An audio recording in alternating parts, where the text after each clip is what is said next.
सालों पहले एक नगर में किसी सेठ के साथ बेटे रहते थे। सभी की शादी सेठ ने समय रहते करवा दी।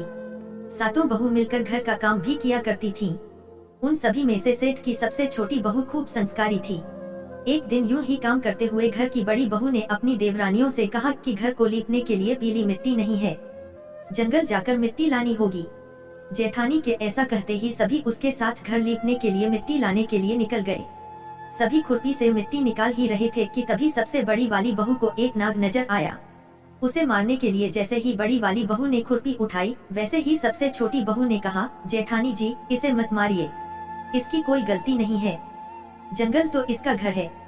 अपनी देवरानी की बात मानकर उसने नाग को कुछ नहीं किया। तभी उस छोटी बहू ने नाग से कहा कि आप एक जगह पर अलग से बैठ जाइए, हम तब तक मिट्टी खोदते हैं, फिर आपके पास आएंगे। इतना कहकर सभी मिट्टी निकालने लगे और कुछ देर बाद घर चले गए। सभी के दिमाग से नाग वाली बात निकल गई थी। अगले दिन छोटी बहू को अचानक से याद आया कि उसने नाग को इंतजार करने के लिए कहा था। तुरंत अपनी सभी जेठानी को अपने साथ लेकर नाग के पास चली गई। वहां देखा तो वो नाग उन सभी के इंतजार में उसी जगह पर बैठा हुआ था। नाग को देखते ही छोटी बहू ने प्यार से कहा, भैया, कल हम लोग आपके पास आना भूल गए थे, उस बात के लिए आप हमें माफ कर दीजिए। जवाब में नाग बोला, तुमने मुझे भाई कहा है, इसलिए मैं तुम्हें दंड नहीं दे रहा हूँ, नहीं तो अब तक मैं तुम्हें डस चुका होता।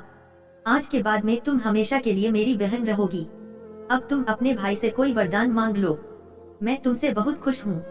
इतना सब सुनने के बाद छोटी बहू ने नाग को बोला, मेरा कोई भी सगा भाई नहीं है, इसलिए मैंने आपको भाई कहा था। अब से आप मेरे भाई हो, अब हरदम मेरी रक्षा करना आपका फर्ज है, बस यही वरदान मुझे आपसे चाहिए। नाग ने हर कदम पर साथ देने का वादा किया और अपने रास्ते निकल गया। सेठ की सारी बहू भी अपने घर लौट गईं। कुछ समय बाद नाग इंसान का रूप बनाकर अपनी बहन से मिलने सेठ के घर गया। उसने सेठ से कहा कि मेरी छोटी बहन को बुला दो, वो आपकी छोटी बहू है। पहले तो उनके मन में हुआ कि बहू का कोई भाई ही नहीं था, ये कहाँ से आ गया। फिर भी उन्होंने अपनी छोटी बहू को बाहर बुलाया। नाग ने फिर साथ में बहन को अपने घर लेकर जाने की बात की।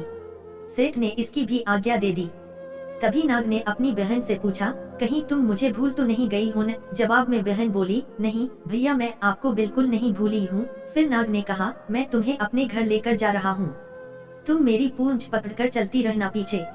उसकी बहन ने वैसा ही किया। कुछ ही देर बाद वो एक बड़े से मकान में पहुँच गए। वहाँ हर तरफ सोना चांदी और अन्य कीमती सामान थे। वहाँ नाग की बहन आराम से कुछ दिनों के लिए रहने लगी। नाग की माँ भी उसे खूब प्यार करती थी। एक दिन नाग की माँ ने छोटी बहू को अपने भाई के लिए दूध लेकर जाने के लिए कहा।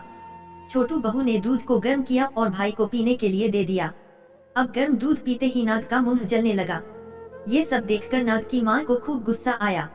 नाग ने किसी तरह से अपनी माँ के गुस्से को शांत किया और बताया कि उसकी बहन को नहीं पता था कि मैं गर्म दूध नहीं पी सकता हूँ। अब नाग के परिवार के साथ कुछ समय बिताने के बाद सेठ की छोटी बहू अपने घर जाने लगी। नाग ने अपनी बहन को खूब सारी दौलत और आभूषण देकर विदा किया। बहू के साथ घर में इतना सारा धन आते देख सेठ और उसकी जेठानियां हैरान हो गईं। एक दिन नाग की बहन को घर की बड़ी बहू ने कहा कि तुम अपने भाई से और सोना चांदी लेकर आओ, उसके पास तो खूब पैसा है, वो तुम्हें मना नहीं करेगा। छोटी बहू ने अपने भाई नाग को यह बात बताई। इसके बारे में पता चलते ही नाग ने अपनी बहन का घर तरह तरह के आभूषणों से भर दिया। सभी जेवरातों में से एक हीरे का हार बेशकीमती था। उसे देखते ही हर किसी का मन उस पर आ जाता था। होते होते उस हीरे की हार की खबर राज्य की रानी तक पहुंची। उसने छोटी बहू से हार लेकर खुद अपने पास रख लिया। दुखी होकर सेठ की छोटी बहू ने अपने भाई को इसके बारे में बताया। गुस्से में उसके नाग भाई ने रानी के गले के हीरे के हार को नाग बना दिया। इससे डरकर रानी ने एकदम हार को अपने गले से उतारा और सेठ की छोटी बहू को महल बुलवाया। उसके महल पहुंचते ही रानी ने छोटी बहू को बताया कि कैसे हार उसके गले में नाग बन गया था और उससे इसकी वजह पूछने लगी। तब सेठ की छोटी बहू ने बताया कि नाग भाई ने यह हार सिर्फ मुझे पहनने के लिए दिया है, इसे कोई दूसरा इंसान गले में डालेगा तो यह तुरंत सांप बन जाएगा। इस बात को सही साबित करने के लिए रानी ने सेठ की छोटी बहू को सांप बन चुके हार को पहनने के लिए कहा।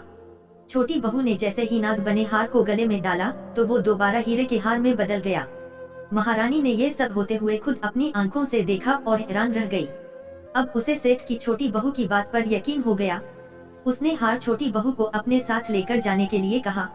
इतना सब होने के बाद रानी ने सेठ की छोटी बहू को कुछ सोने की मुद्राएं देकर महल से विदा कर किया। अब सेठ की छोटी बहू घर में सोने के सिक्के लेकर पहुंची। यह सब देखकर सेठ की बड़ी बहू को जलन होने लगी। उसने सोचा कि क्यों न ऐसा कुछ किया जाए जिससे देवरानी परेशान हो जाए। उसने अपने देवर से पूछा, आखिर तुम्हारी पत्नी को इतने आभूषण, धन, ये सब कुछ कैसे मिल रहा है? तुम्हें उस पर ध्यान देना चाहिए। यूं ही तो कोई किसी को इतना सारा धन, जेवरात और सोने के सिक्के नहीं दे देता है। पता करो कि आखिर क्या मामला है। भाभी से अपनी पत्नी के बारे में इतना सब सुनने के बाद उसके मन में अपनी पत्नी के लिए शक पैदा हो गया। उसकी हर बात को वो शक भरी निगाहों से देखने लगा। एक दिन इस बारे में उसने अपनी पत्नी से बात की। खुद के लिए अपने पति से ऐसा सब सुनने के बाद वो दुखी हो गई। उसने सीधे अपने नाग भाई से मुलाकात की और अपने पति द्वारा कही गई सारी बातों के बारे में बता दिया। अपनी दुखी बहन को देखकर नाग को भी गुस्सा आया।